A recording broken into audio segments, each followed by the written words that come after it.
ጌታቸው ረዳ በጦርነቱ ጊዜ ከሁሉም በበለጠ በድሮን ታርጌት የተደረጉት እኔ ነበርኩ ብለዋል። ጌታቸው ረዳ ሁለተኛ ክፍል ቃለ ምልልስ ላይ ተነሱ አንኳር ነጥቦችን እንመለከታለን።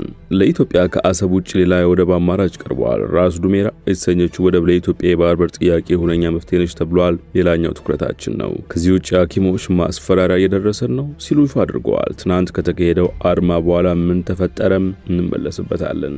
ምርጫ ቦርድ የህወሓት ህጋዊ ሰውነት ለመሰረዝ ያስቀመጠ የሶስት ወር ቀነ ገደብ በዛሬው ዕለት ያበቃል። ምን ይፈጠር ይሆን? ሌላኛው ትኩረታችን ነው። አክብሮታዊ ሰላምታችን በያላችሁበት ይድረስ። የተወደዳችሁ ሸገር ታይምስ ቤተሰቦች እንዴት ናችሁ? ዕለታዊ መረጃ ጥንቅሮቻችን አዳዲስና አነጋጋሪ ክስተቶች ተካተውበት እንሆ ጀምረዋል። በመግቢያችን ላይ ያዳመጣችኋቸውን አበይት ነጥቦች እንደሚከተለው በዝርዝር እንመለከታለን። አብራችሁን ቆዩ።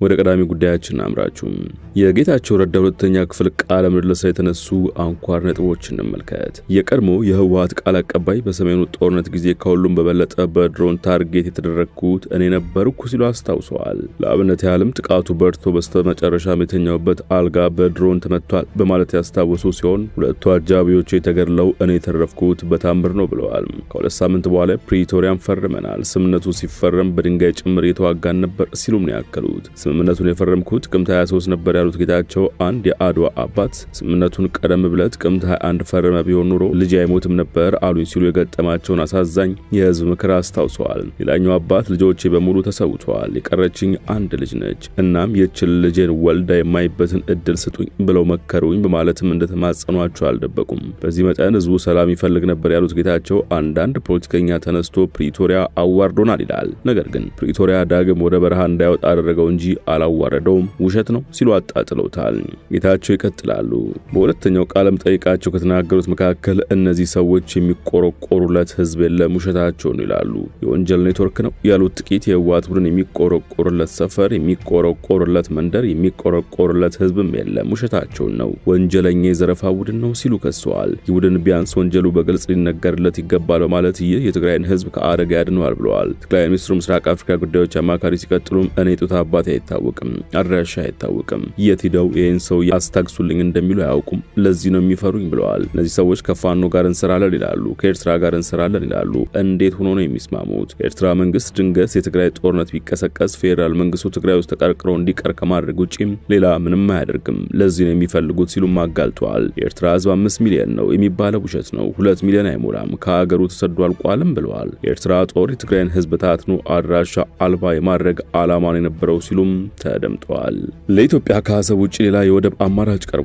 ራስ ዱሜራ የተሰኘችው ወደብ ለኢትዮጵያ የባህር በር ጥያቄ ሁነኛ መፍትሄ ነች ተብሏል። ራስ ዱሜራ ሀሩር ቃጠና በኤርትራ በጅቡቲና በኢትዮጵያ የሚዋሰን ነው። በዚህ ግዛት ጉዳይ ቅኝ ገዢዎች የነበሩት ፈረንሳይና ጣሊያን በ1892 አካባቢ ላይኛውን ራስ ዱሜራ ጣሊያን የታቹን ደግሞ ፈረንሳይ ሊወስዱ ተፈራርሞ የነበረ ቢሆንም እስካሁን በተባበሩት መንግስታት እውቅና አላገኘም። ለኢትዮጵያ የባህር በር ጥያቄ ራስ ዱሜራ የማርያም መንገድ ነው ተብሏል። እንደ ሪፖርተር ዘገባ ራስ ዱሜራ ቀይ ባህርን በ1.5 ኪሎ ሜትር የሚነካ በጅቡቲና በኤርትራ መካከል በግምት 20 ኪሎ ሜትር የሚወጠር በየትኛውም ሉዓላዊ ሀገር ያልተመዘገበ የማንም ያልሆነ ፈሪ መሬት ነው። ጅቡቲና ኤርትራ በምድሩ ላይ ይገባኛል ጥያቄ ቢኖራቸውም በዓለም አቀፍ ደረጃ ለሁለቱም አልተወሰነም። ይህ ማለት ኢትዮጵያ የጨዋታ ግጋቱን በአግባቡ ከተጫወተች ድረስ ራስ ዱሜራን በድጋሚ ራሷ ማድረግ ትችላለች። የኢትዮጵያ መንግስት የባህር በር ጥያቄ ሲያነሳ እሳትና ጭድ የሆኑት ኤርትራና ጅቡቲ አብረው ታች ላይ ማለታቸው የሚታወቅ ነው። በተለይም ኤርትራ እወረራለሁ የሚል ስጋት ውስጥ የገባች ሲሆን ጦሯን ወደ ድንበር ማስጠጋቷ ይታወሳል። አሰብ አካባቢ የሚገኘውን የቡሬ ግንባር ምሽግም ለተማሪዎች ማስጎብኘቷ አይዘነጋም።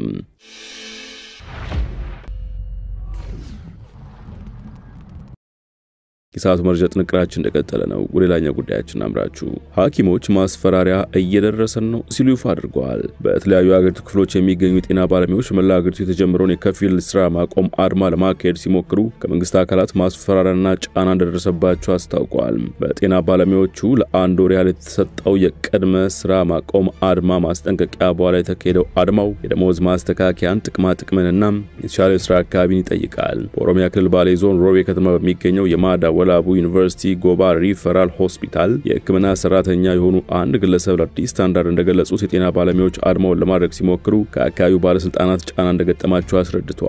ባለሙያው አክሎም ማስፈራሪያ እየደረሰብን ነው ያሉ ሲሆን ሆስፒታሉ ከማለዳ ጀምሮ በመንግስት የሥራ ኃላፊዎች የተሞላ እንደነበረ ጨምረው ተናግረዋል። ሌላኛው በአማራ ክልል ደቡብ ወሎ ዞን በአቅስታ ከተማ የአቅስታ አጠቃላይ ሆስፒታል የሚሰሩ አንድ የጤና ባለሙያ በበኩላቸው በድንገተኛ ክፍል የተመደበ አንድ ሐኪም በጸጥታ ኃይሎች ተይዞ የተለመደውን የህሙማን ሕክምና አገልግሎት እንዲሰጥ አሊያም ወደ እስር ቤት እንዲሄድ እንደተነገረው አስረድተዋል። የጤና ባለሙያው አያይዞም በስራ ላይ የነበሩ ሰራተኞችና ከቤት ሆነው የነበሩ የጤና ባለሙያዎች በአንድነት ወደ እስር ቤት ለመሄድ መወሰናቸውን ተከትሎ ወደ ሆስፒታሉ ተመልሷል ብለዋል። ሌሎች አዲስ አበባና የክልል ጤና ተቋማት ከሰዓት በኋላ ስራ የተጀመረ ይሁን እንጂ ጠዋት ላይ ከፊል ስራ ማቆም መካሄዱም ተዘግቧል። ለአብነትም በዳግማዊ ምኒልክ ሆስፒታል የሕክምና ካርድ ያገኙና ለሕክምና የተመዘገቡ ታካሚዎች በበርካታ ክፍሎች ወረፋቸውን ሲጠብቁ ታይተዋል። ሆኖም የጤና ባለሙያዎች በሆስፒታሉ ቅጥር ግቢ ውስጥ ተገኝተው የሕክምና ጋውናቸውን ለብሰው ቢታዩ መደበኛ የህሙማን ሕክምና አገልግሎት ጠዋት ላይ አልተሰጠም። ለቀጠሮ ከጠዋቱ 12 ሰዓት ላይ ነው የመጣው ሲሉ የገለጹ አንድ የአይን ታካሚ የሕክምና ባለሙያዎች የደንብ ልብሳቸውን ለብሰው እየተዘዋወሩ ነው፣ ነገር ግን ህሙማኑን የሚያስተናግድ የለም ሲሉ ስለ ሁኔታው አስረድተዋል። ሌላ ታካሚ በኩላቸው ከአንድ የምርመራ ክፍል ወደ ሌላ ክፍል ሲመሩ እንደነበር ገልጸው ይህም ሆን ተብሎ የተደረገ መሆኑን ያኔን የተረዳሁት ብለዋል። በተመሳሳይ በዘውዲቱ መታሰቢያ ሆስፒታልም ታካሚዎች ምንም አይነት የሕክምና አገልግሎት ሳይሰጣቸው ረጅም ሰልፍ ሲጠብቁ ተስተውለዋል። የጤና ባለሙያዎች በግቢ ውስጥ ቢታዩ መደበኛ ስራቸው ላይ አልተሳተፉም። አንድ ታካሚ በኩላቸው ከጠዋት ጀምሮ እዚህ ያለን ነገር ግን ማንንም አልጠራንም ብለዋል። በየካቲት 12 ሆስፒታልም እንዲሁ በርካታ የሕክምና ክፍሎች በጠዋት ዝግ ነበሩ። ሆኖም እንደ ድንገተኛ የሕክምና ክፍል፣ ከፍተኛ ምርመራ ክፍል፣ አይሲዩ፣ የወሊድና የህፃናት ክፍሎች ያሉ የሕክምና አገልግሎቶች ያለምንም መስተጓጎል ስራቸውን ቀጥለው ነበር። የተወሰኑ የአገልግሎት መስተጓጎሎች ቢኖሩም በሶስቱም ሆስፒታሎች ድንገተኛና የከፍተኛ ክትትል የሚሹ የሕክምና አገልግሎቶች መቀጠላቸውን የዜና ምንጩ ዘግበዋል። እንዲሁም ከሰዓት በኋላ በሶስቱም ተቋማት የነበሩ የጤና ባለሙያዎች ወደ ስራቸው ተመልሰው ቀደም ሲል ስራ ተቋርጠውባቸው በነበሩ ክፍሎች ታካሚዎች ሕክምና ሲያገኙ ተስተውለዋል። በትናንትናው ዕለት የተካሄደው የከፊል ስራ ማቆም አድማ አስቀድሞ የተለያዩ ሃሽታጎችን በመጠቀም የተቀናጀ የኦንላይን እንቅስቃሴ ሆኖ የጀመረ ሲሆን የጤና ባለሙያዎቹ ከ5 ዓመታት በላይ ምላሽ ሳያገኙ የቀሩ ጥያቄዎችን በማንሳት ላይ ናቸው። የኢትዮጵያ ጤና ባለሙያዎች ማህበር ፕሬዝዳንት ዮናታን ዳኛውን ጨምሮ በአርባ ምንጭ ከተማ 3 ዶክተሮች ቀደም ሲል በጸጥታ ኃይሎች ተይዞ የነበረ ሲሆን ማህበሩ መንግስት ለጤና ሰራተኞች ጥያቄ አስቸኳይ ምላሽ እንዲሰጥ ጠይቆ ነበር። ጉዳዩን አስመልክቶ አምነስቲ ኢንተርናሽናል በማህበራዊ ሚዲያ ባስተላለፈው መልእክት የኢትዮጵያ መንግስት ዮናታን ዳኛውንና ሌሎች በታቀደው የጤና ባለሙያዎች የሥራ ማቆም አድማ ምክንያት የታሰሩ ሰዎችን በአስቸኳይ እንዲፈታ አሳስበዋል። ተቋሙ አክሎም ባለስልጣናት ሰላማዊ መሰብሰብ መብትን ሊያከብሩና የጤና ባለሙያዎች ላይ ጫና ማሳደር ሊያቆሙ ይገባል ብለዋል። የጤና ሚኒስትሯ ዶክተር መቅደስ ዳባ መንግስት መገናኛ ብዙሃን ቀርበው በወቅታዊ ጉዳዩ ላይ በሰጡት አስተያየት የደሞዝ ጥቅማ ጥቅምና የኢንሹራንስ ጉዳዮች ለበርካታ ጊዜያት እንደተነሱ ገልጸው አንዳንዶቹ ተገምግመው ምላሽ እንደተሰጠባቸው ቢሆንም ዛሬ እርምጃ መውሰድ ህብረተሰቡን ጫና ውስጥ ማስገባት ወይም ዘላቂነት የሌላቸውን እርምጃዎች መውሰድ አንችልም ሲሉ አጽንኦት ሰጥተዋል። ሚኒስትሩ አክለው መንግስት ችግሮችን ለመፍታት ቁርጠኛ መሆኑን ጠቁመዋል። ምርጫ ቦርድ የህወሓትን ህጋዊ ሰውነት ለመሰረዝ ያስቀመጠው የ3 ወር ቀነ ገደብ በዛሬው ዕለት ያበቃል። ቦርዱ ህወሓት ህጎችን አላከበረም በማለት ለ3 ወራት ምንም አይነት ፖለቲካዊ እንቅስቃሴ እንዳያደርግ ያገደውና ህጋዊ ሰውነት እንደሚሰረዝ ያስጠነቀቀው የካቲት 6 ቀን ነበር። ህወሓት ህጎችን ማክበሩን በተጠቀሰው ጊዜ ውስጥ ካረጋገጠ ግን ህጋዊ ሰውነቱ እንደማይሰረዝ ቦርዱ መግለጹም ይታወሳል። ቦርዱ ህወሓት በ3 ወራት ውስጥ ጠቅላላ ጉባኤ እንዲያካሄድ ትዕዛዝ ሰጥቶ የነበረ ቢሆንም ደብረጽዮን ገብረ ሚካኤል የሚመሩት የህወሓት ቡድን ግን ሌላ ጉባኤ እንደማያካሄድና ቦርዱ የቀድሞ ህጋዊ ሰውነቱን እንዲመልስለት ሲጠይቅ ቆይቷል።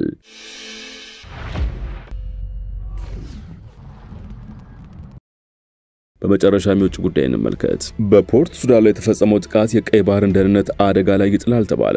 የሱዳን የውጭ ጉዳይ ሚኒስትር በቅርቡ ምስራቅ ፖርት ሱዳን ከተማ በሰው አልባ አውሮፕላኖች ላይ የተፈጸመው ጥቃት የቀይ ባህርን ደህንነት አደጋ ላይ የሚጥል መሆኑን የገለጸ ሲሆን የተባበሩት አረብ ኤሚሬትስ የፓራ ሚሊታሪ ፈጥኖ ድራሽ ድጋፍ ሰጪ ኃይሎችን ትደግፋለች ሲሉም የተለመደውን ክስ አቅርበዋል። ፖርት ሱዳን በባህር ወደባ፣ በአውሮፕላን ማረፊያው፣ በነዳጅ ዴፖዎች፣ በኃይል ማመንጫ ጣቢያ፣ ዲፕሎማቶች በሚያርፉባቸው ሆቴሎችና በወታደራዊ ካምፖች ላይ ያነጣጠረ የሰው አልባ አውሮፕላኖች ጥቃት ኢላማ መሆኗን ሚኒስቴሩ አስታውቋል። ሚኒስቴሩ ባወጣው መግለጫ እነዚህ ጥቃቶች የክልላዊ ደህንነትና በቀይ ባህር የመርከብ ደህንነትን አደጋ ላይ ይጥላሉ ሲል የአርኤስኤፍን ክልላዊ ስፖንሰር ላይ ውጤታማ እርምጃዎች እንዲወስዱ ጠይቋል። ሚኒስቴሩ ስፖንሰር አድራጊውን በተዘዋዋሪ የተባበሩት አረብ ኤሚሬትስ አርኤስኤፍ ለፖርት ሱዳን ጥቃት ስልታዊ ሰው አልባ አውሮፕላኖችና የጦር መሳሪያዎች በማቅረብና ቅጥረኛ ወታደሮችን በማምጣት ሰው አልባ አውሮፕላኖችን እንዲያንቀሳቅሱና እንዲዋጉ አድርጓል ሲል ከሷል። በተናጥል ዩናይትድ ኪንግደም የባህር ንግድ ኦፕሬሽን አርብ ዕለት በፖርት ሱዳን አቅራቢያ ካሉ መርከቦች የጂፒኤስ ጣልቃ ገብነት የአሳ ስርዓቶች ላይ ማሳወቂያ እንደደረሰው ዘግቧል። ጥቃቶቹ ከተባበሩት መንግስታት ድርጅት፣ ከአፍሪካ ህብረት፣ ከሳውዲ አረቢያ፣ ከአሜሪካ፣ ከአውሮፓ ህብረትና ግብጽን ጨምሮ ሰፊ ዓለም አቀፍ ውግዘቶችን አስከትሏል። የውጭ ጉዳይ ሚኒስቴሩ በሲቪል መሰረተ ልማቶች በአውሮፕላን ማረፊያዎችና ወደቦች ላይ ያነጣጠረ ውጫዊ ጥቃት ያለውን ውግዘት አምኗል። ክሱ ሱዳን ከተባበሩት አረብ ኤሚሬት ጋር ያላትን ዲፕሎማሲያዊ ግንኙነት ካቋረጠች በኋላ ለአርኤስኤፍ የጦር መሳሪያ አቅርባለች በሚል አጥቂ ሀገር በማለት ፈርጇል። የመረጃ ጥንቅራችን አበቃ። በያላችሁበት ሰናይ ጊዜ።